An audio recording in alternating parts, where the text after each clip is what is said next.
اعوذ باللہ من الشیطان الرجیم بسم اللہ الرحمن الرحیم اللہم صلی علی سیدنا و مولانا محمد وعلی آل سیدنا و مولانا محمد وبارک وسلم۔ باب نمبر 57۔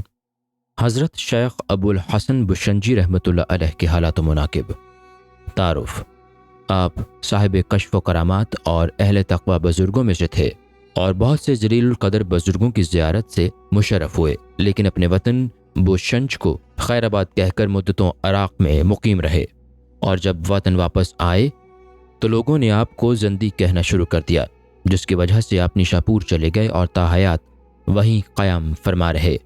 حالات: کسی دہقانی کا گدھا گم ہو گیا تو اس نے آپ پر چوری کا الزام لگاتے ہوئے کہا کہ خیریت اسی میں ہے کہ میرا گدھا واپس کر دو، اور جب آپ کے مسلسل انکار کے باوجود بھی وہ نہیں مانا تو آپ نے دعا کی کہ یا اللہ مجھے اس مصیبت سے نجات عطا کر۔ چنانچہ اس دعا کے ساتھ ہی اس کا گدھا مل گیا، جس کے بعد اس نے معذرت طلب کرتے ہوئے عرض کیا کہ یہ تو میں اچھی طرح جانتا تھا کہ آپ نے نہیں چرایا ہے، لیکن جس انداز سے آپ کی دعا قبول ہو گئی میری ہرگز نہ ہوتی، اسی وجہ سے میں نے آپ کو مورد الزام ٹھہرایا تھا۔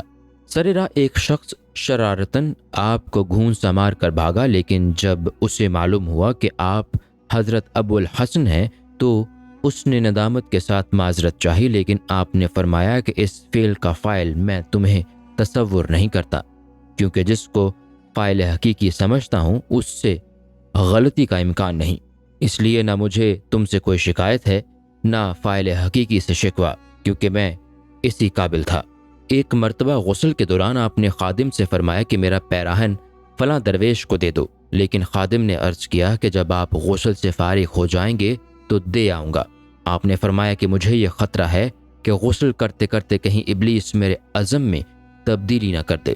ارشادات: آپ فرمایا کرتے تھے کہ حرام اشیاء سے احتراز کرنا ہی نکیرین کے ساتھ شجاعت ہے، اور عمل پر مداومت کا نام تصوف ہے۔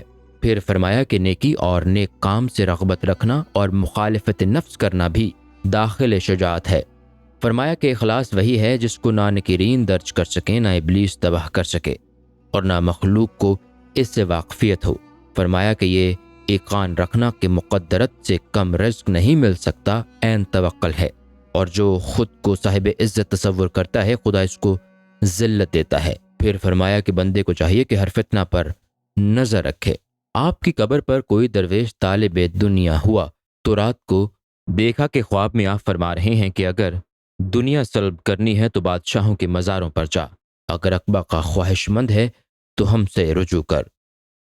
السلام علیکم۔ پوری کتاب دیکھنے کے لیے ہمارے یوٹیوب چینل صوفی سما کی پلے لسٹ میں جائیں۔